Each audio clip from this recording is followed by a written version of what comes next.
Coming back to the present, probably for many of you here, and certainly for a lot of people around the world, Israel has sort of lost the narrative. I mean, people are seeing day to day what it's doing in Gaza, questioning it. Even the news, which tends to be, somewhat biased and pro-Israel, can't hide the horror that's going on. So they're losing a lot of support around the country, especially the younger generation. And all the opinion polls show that majorities, especially of Democrats, are favoring a ceasefire, an immediate ceasefire, to stop the killing. It's not a matter of whether you're opposed to Israel or not. It's just that bombing more people and killing more people in Gaza does not seem to be a solution. But unfortunately, for that concept, the U.S., Israel still has, it may have lost a lot of the people in the United States, especially the young people, but it still has the U.S. government, the Congress, and the White House. And one of the things that's going on is that since the supporters of Israel increasingly cannot make a very convincing argument that what Israel has and is doing in Gaza and Palestine is something to be supported, so they're increasingly turning to repression. If you can't win them over, you can beat them down. And they're using the language, and sometimes explicitly referring to the period of McCarthyism in the United States, when sort of left opinion was repressed by the government. And they're definitely campaigning around that. And the main cudgel that they use to repress people who oppose Israeli policy is the suggestion that anyone who does that must be anti-Semitic. They must be doing it because they hate Jews. And we're going to get to that. And so Congress just passed a resolution, a Republican resolution, to declare that they're against anti-Semitism. Wow, who's in favor of anti-Semitism? But to also claim within that bill that anti-Zionism was the same as anti-Semitism. That if you did not agree with the idea, the Zionist idea, that the Jews should have a state in what was then Palestine, it must be because you hate the Jews. And this passed by a bipartisan vote of 311 to 14. Only 13 Democrats and 1 Republican, but 92 Democrats voted present because they didn't have the nerve to vote no. And I don't know how your representatives came down on this. In Massachusetts, it was only Ayanna Pressley who voted no. Our new representative voted yes. He's a Democrat. Okay. Voted yes. So again, this policy is mostly bipartisan. What you might call the AIPAC caucus of Congress includes virtually all of the Republicans and about at least half of the Democrats in Congress, and pretty much the White House as well. So is anti-Zionism anti-Semitism? Well, we have to know a little bit about what Zionism is. Zionism is the ideology that says people who identify as Jews or who are called Jews are a nationality, not a religion. And they, like other nations, supposedly, they should have a nation-state of their own. And ultimately, that was decided because of biblical connections. That nation-state should be in what was then Palestine, originally in the 1800s, part of the Ottoman Empire, and then the British Mandate. And we sometimes forget that for most of its modern history, Zionism was a minority movement among the Jews, never mind the public at large. And Zionism grew up in Europe. It was entirely a European movement. It grew up in Europe because Europe was the place where anti-Semitism evolved into a sort of racialized hatred of the Jews. Throughout history, there have been people who disagreed or persecuted Jews on religious grounds. That is, they had a non-conforming religion, if you were in Europe or the Middle East. But this racial idea that Jews were a racial enemy was something that grew up in Europe in the 19th century. It was a modern phenomenon.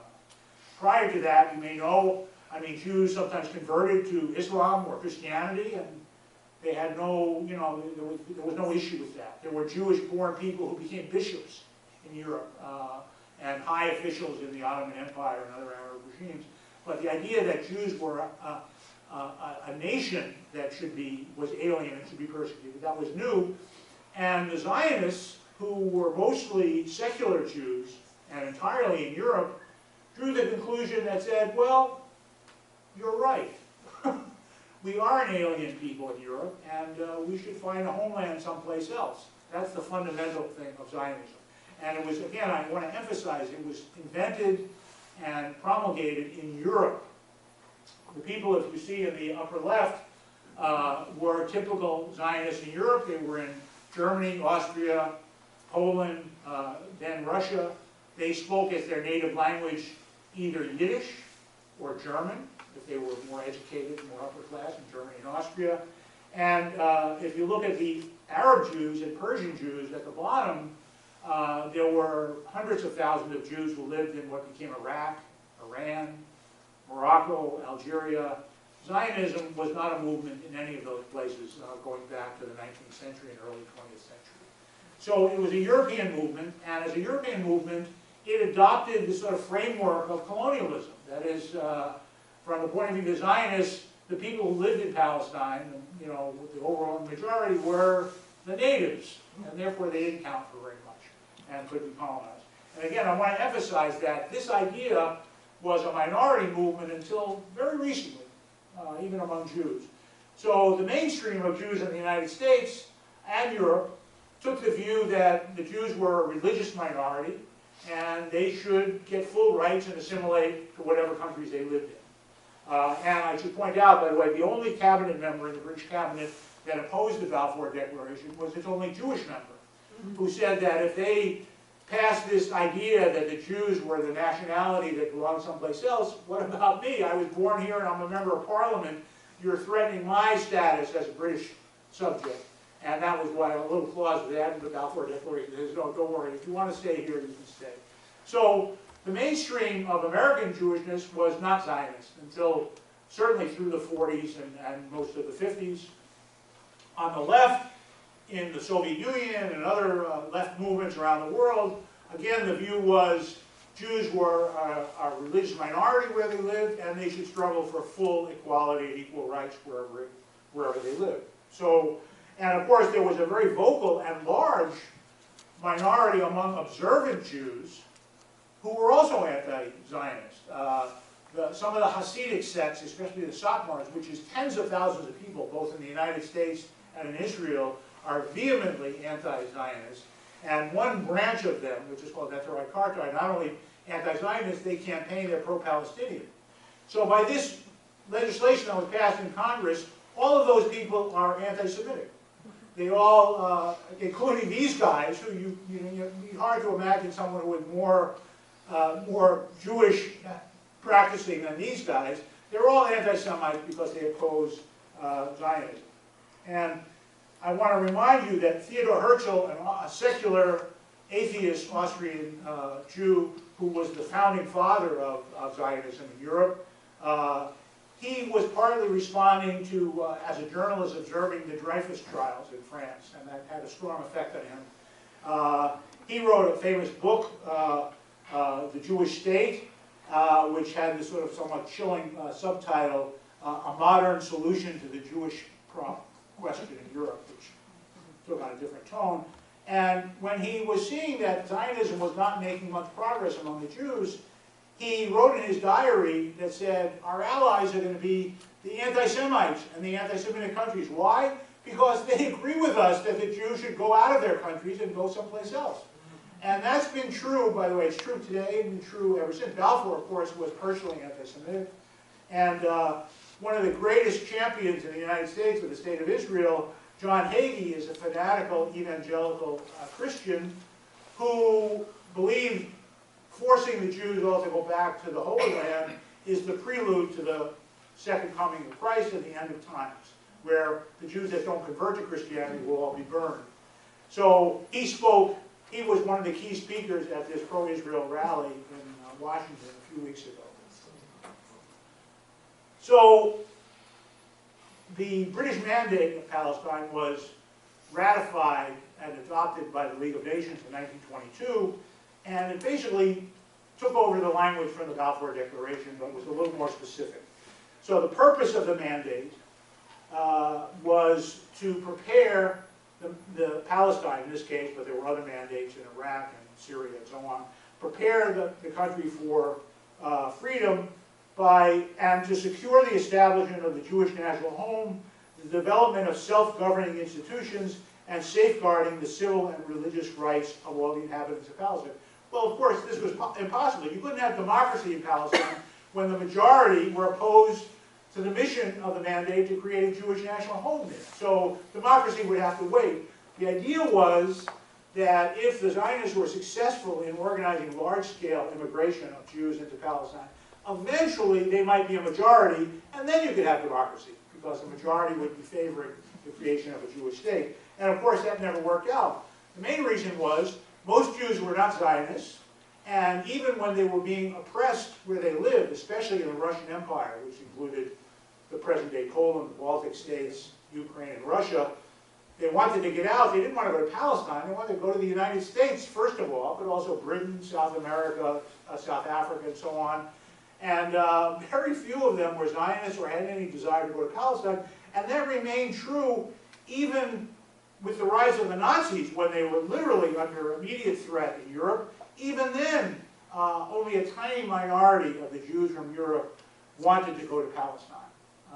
Because, again, Zionism was a minority movement. So it was clear, it was becoming clear, that the Jews would never be a majority in Palestine, and therefore you couldn't have a Jewish state that was democratic and that would rule the country. And if you look at this, these statistics, you can see in blue, the Jewish population was increasing over the years, but so was the native Arab population. And that by 1946, when the issue of partition came to the forefront, the Jews, even with all of that immigration, were only 1/3 of the population of Palestine, of British Mandate Palestine. And by the way, that's reflected, and again, at that point, it was almost exclusively Jews that came from Europe. And that's reflected by the fact that up until the 1990s, no prime minister of Israel was born in Israel and Palestine. Every prime minister, as far as I remember, there might be one exception, I'm trying to think, but every prime minister of Israel has come from a European origin. Many of them kind of have changed their names. You know, Ben Gurion was Grunbaum, and Netanyahu was something else, had a Polish name, and so on. So to attempt to get nativized, but every prime minister of Israel up till now has his roots in Europe, and until the 1990s, not one was born there. And to this day, with maybe one exception, not one prime minister of Israel had parents who were born in Palestine or Israel. So these are foreigners that came to this land despite claiming that the Bible, you know, the stories from the Bible gave them the right to that land. Anyway, it became clear that they were not going to be a majority, and therefore the concept of partition came in. It was first floated in the mid-30s, and then when the British wanted to get out of Palestine, the UN sent a commission and decided the only way to solve this problem was to partition the land between a Jewish state and an Arab state. And by the way, I remind you, Arab and Muslim is not synonymous. The Arabs in Palestine were both Muslim and Christians, as they are throughout, especially the Levant. So they came up with this map that you see on the right, the yellow being the proposed Jewish state, and the greenish, the Arab state or Palestinian state. And they drew up the largest possible state that had a bare Jewish majority. In most of the territory that was designated for the Jewish state, the Jews didn't even make a majority. They were a strong majority. That's in the lighter color. A strong majority in the area around Tel Aviv and Jaffa, because most of the Jews that immigrated to Israel were urban people. They were almost a majority in Haifa. But throughout the rest of the area that was designated a Jewish state, the Arabs were a majority. And overall, the Arabs were only a slightly less than half. So it was understood among the Zionists that if they achieved this partition, the Arab population would have to go. They didn't say it in public, they said it among themselves in private, because you couldn't have a Jewish state that was 51% Jewish and 49% Arab. And of course that's what happened. And when the Arabs were resisting, there were massacres that were carried out. The most famous one at Deir Yassin. Again, this was before the creation of Israel, the formal creation of Israel. It was part of the process of expelling, frightening, or literally moving the Arabs out of their dwelling places within Palestine to make way for a Jewish state. At Deir Yassin, 100 or so people were massacred, and this was a kind of lesson for the rest. Get out, or this is going to happen to you. That was quite used in the propaganda. So the result was what the Palestinians and the other Arabs called the Nakba, the catastrophe. At least 750,000 Palestinians were chased away from their homes, and you know, there was a war going on within Israel and between Israel and its neighbors, and people sometimes do migrate. What was unique in the sort of Nakba time in Israeli policy was when the fighting stopped, people were not allowed to return to their homes. This was unusual. So 750,000 people became refugees, mostly in the neighboring countries, in Lebanon, Jordan especially, but also Syria, Egypt, and so on. And you can see this shows sort of where they went. And at first, expecting to be able to go home, they lived in tents, as they're living today in Gaza, in temporary encampments.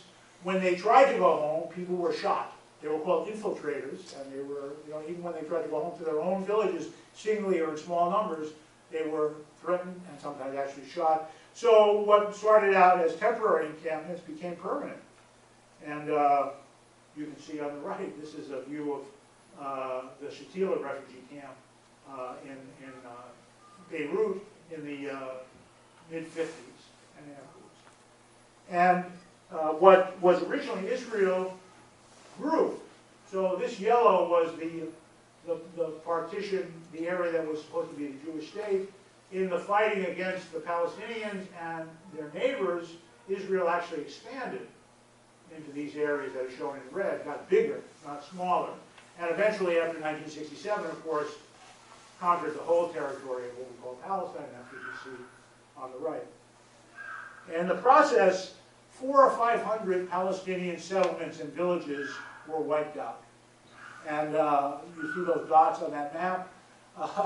Some of you may remember, I do, that in the 1950s, people were donating money in Israel to plant trees, because supposedly it was a desert, right? The Zionists were making the desert bloom. Well, many of those trees were planted to hide the ruins of the Arab villages that had been ethnically cleansed by the Zionists in the 40s. And here's one that you see here.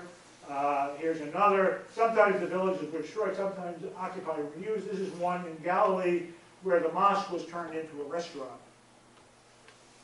So that was the situation from 1967 to the late 80s and early 90s. Israel controlled the whole of Palestine, including its 1948 borders and the occupied territories, which we call the West Bank and Gaza. And there was resistance, and it became politically untenable, especially for the United States, to maintain the status quo. So we encouraged an agreement, the Oslo agreements in 1993, that people thought was going to lead to the creation of a Palestinian state in the areas that had been occupied by Israel in 1967. And this was in line with international law. The UN and other bodies, the International Court of Justice, never recognized these occupied territories as part of Israel, and never recognized that the Israeli settlements in these territories were legal under international law. Because following the Second World War, there was a framework of international law about what countries could do and what they couldn't do. And conquering territory by force and incorporating it was supposed to be illegal under international law. So the Oslo Accords were in 1993, and the theory was, or the expectation was among the Palestinians, that within the 5 years of this agreement, there would be a negotiated two-state agreement. What happened instead was that Israel ramped up its settlement building in the West Bank, with the U.S. vetoing any UN resolutions opposed to that, and it basically entrenched, rather than leading to the creation of a Palestinian state, it entrenched Jewish settlements in the West Bank, and you can see the blue dots are settlements, Israeli settlements. All of these are regarded as illegal according to international law. So today, the population of Palestine as a whole, all of it controlled by Israel, is close to 50-50 Jews and Palestinian Arabs. Probably there's a meaningful majority of Palestinians, actually, because many Israelis live long-term abroad. They're still counted as a part of the population of Israel. but of course Palestinians who live abroad voluntarily or not are not counted as part of the Palestinian population. So probably the Palestinians are a significant majority at this point, but they have fundamentally no political power. They're divided into a number of sort of categories with differing level of rights. Within Israel itself, the 1948 borders of Israel, there's a Palestinian minority of about 2 million who are nominally citizens, but are significantly, in many respects, second-class citizens, both in terms of economic rights, land rights, political rights, and so on. They can vote, but they can't rule. They can't be meaningfully part of ruling. So they're citizens in the same way, say, African Americans in Mississippi in 1950 were citizens. They're citizens, but not full citizens. The Palestinians who live in the West Bank are not citizens of anything. Nominally, they have a Palestinian Authority that is their local ruler, but has fundamentally no power compared to the Israeli government. Israel has sovereignty over the whole of the West Bank. In Gaza, there are no Israeli settlements within Gaza, but effectively it's ruled from the outside. So the 2 million plus people in Gaza have even fewer rights than the people in the West Bank because they can't move anywhere. It's impossible. At least in the West Bank, you can kind of move around a little bit. And of course, there's a large, in Jerusalem, there are 250,000 Palestinians who live in Jerusalem, all of which has been annexed by Israel illegally. And they are effectively green card holders. They're not citizens of Israel, but they have permanent residential rights within Palestine. In the West Bank, much of it is cut off by walls, sometimes like this, sometimes fences with electronic sensors and so on. And I show this because this is the view when you come to Bethlehem from Jerusalem. Bethlehem is effectively a suburb of Jerusalem. This is what you see and this is what you pass through.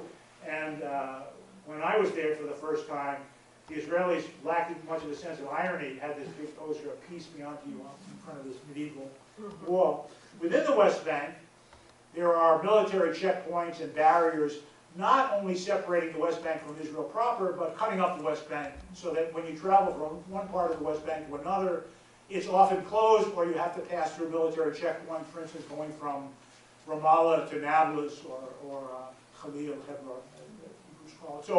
So it's a pretty crummy place to live. And again, they have no nationality that is meant to live. Now, Gaza is a special case. Initially, there were Jewish Israeli settlements that were planted in the middle of Gaza. But by the early 2000s, Ariel Sharon, who was then the prime minister, figured that this was just too costly to maintain. To maintain these isolated Jewish settlements within Gaza, within a population of 1.5 to 2 million people, was just too costly politically, and it was not a reasonable project. And by withdrawing the settlements from Gaza, they understood that it would bolster the Israeli claim to the West Bank, which is what they really wanted. Gaza was a small, impoverished place. The West Bank had resources, had land that they wanted. So in 2004, 2005, Sharon and his advisor, Dov Weissglass, came up with this idea of removing the Jewish settlement